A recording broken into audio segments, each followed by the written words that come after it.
उदयपुर की रात सन्नाटा और अचानक चाकूबाजी का खौफ। एक मामूली कहासुनी ने लिया खौफनाक मोड़ और देखते ही देखते 26 साल का युवक खून से लथपथ सड़क पर तड़पता रह गया। लेकिन कहानी यहीं खत्म नहीं होती। इस मर्डर के पीछे सिर्फ गुस्सा नहीं था, बल्कि छुपी थी पुरानी दुश्मनी, हिस्ट्री शीटरों का गैंग और अपराध की ऐसी दुनिया जहां हर चेहरा खतरनाक है। अब पुलिस ने 2 आरोपियों को दबोच लिया है, लेकिन असली खिलाड़ी अब भी फरार है और सवाल अभी भी जिंदा है, अगला निशाना कौन? उदयपुर में 3 दिन पहले हुए एक सनसनीखेज मर्डर केस में पुलिस ने बड़ी कार्रवाई करते हुए 2 आरोपियों को गिरफ्तार कर लिया है। लेकिन ये कहानी सिर्फ गिरफ्तारी की नहीं है, ये उस खतरनाक गैंग की कहानी है जिसमें हर सदस्य अपराध की दुनिया का पुराना खिलाड़ी है। इस वारदात ने पूरे शहर को झकझोर कर रख दिया। 7 अप्रैल की रात सिलावटवाड़ी बिच्छू घाटी का इलाका और अचानक शुरू हुआ खून का खेल। 26 साल का साहिल उर्फ सुहानी, जिसे शायद अंदाजा ही नहीं था कि एक छोटी सी कहासुनी उसकी जिंदगी का आखिरी पल बन जाएगी।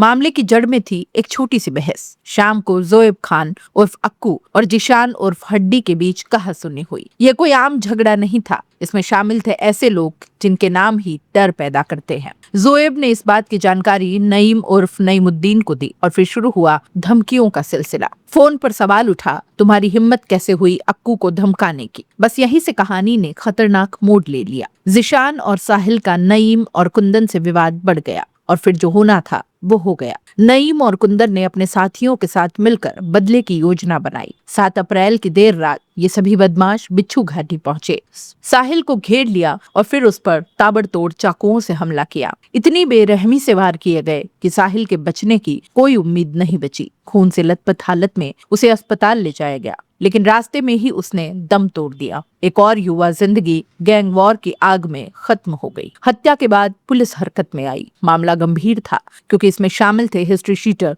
और कई जिलों में सक्रिय अपराधी। डीएसटी टीम के साथ अंबा माता, भोपालपुरा, सुखेर, घंटागढ़ और प्रतापनगर थाना पुलिस को लगाया गया। राजसमंद, मंगलवाड़, चित्तौड़गढ़, प्रतापगढ़ और भीलवाड़ा तक छापेमारी की गई और आखिरकार पुलिस को सफलता मिली। पहला आरोपी गौरव सिंह चौहान उर्फ बिट्टू। ये आरोपी दिल्ली भागने की फिराक में था।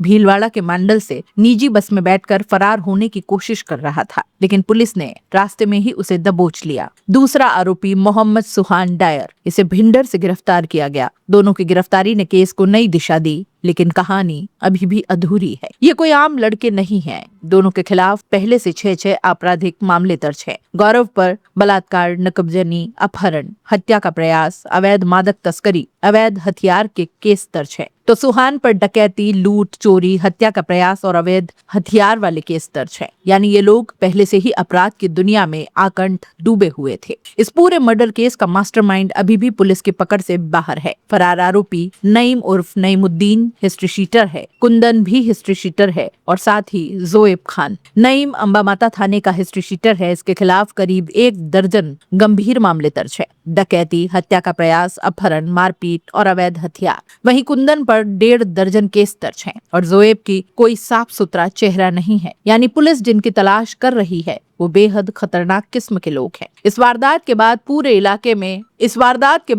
इलाके में दहशत फैल गई। लोगों के मन में एक ही सवाल है, जब इतने बड़े अपराधी खुले घूम रहे हैं तो क्या कोई सुरक्षित है? परिजन भी सदमे में हैं। मोर्चरी के बाहर रोते बिलखते परिवार की तस्वीरें दिल दहला देती हैं। एक छोटी सी रंजिश और एक परिवार हमेशा के लिए उजड़ गया। पुलिस लगातार दबिश दे रही है। हर संभावित ठिकाने पर नजर रखी जा रही है। अधिकारियों का कहना है फरार आरोपी ज्यादा दिन बच नहीं पाएंगे, लेकिन सवाल ये भी है, क्या इन अपराधियों को पहले ही रोका नहीं जा सकता था? उदयपुर जैसे शांत शहर में इस तरह की वारदात ये सिर्फ एक हत्या नहीं, बल्कि कानून व्यवस्था पर बड़ा सवाल है। जब हिस्ट्री शीटर खुलेआम घूमते हैं, जब छोटी छोटी बातों पर चाकू निकल आते हैं, तो ये सिर्फ एक केस नहीं रहता, ये सिस्टम की कमजोरी बन जाता है। एक मामूली झगड़ा, एक खतरनाक गैंग और एक निर्दोष की मौत। उदयपुर की इस रात ने ये साबित कर दिया, अपराध की दुनिया में दुश्मनी छोटी नहीं हुआ करती और उसका अंजाम हमेशा खून से ही लिखा जाता है। अब देखना यह है कि पुलिस कब तक इन फरार शैतानों को पकड़ पाती है या फिर कोई और साहिल इस खौफनाक खेल का अगला शिकार बनेगा।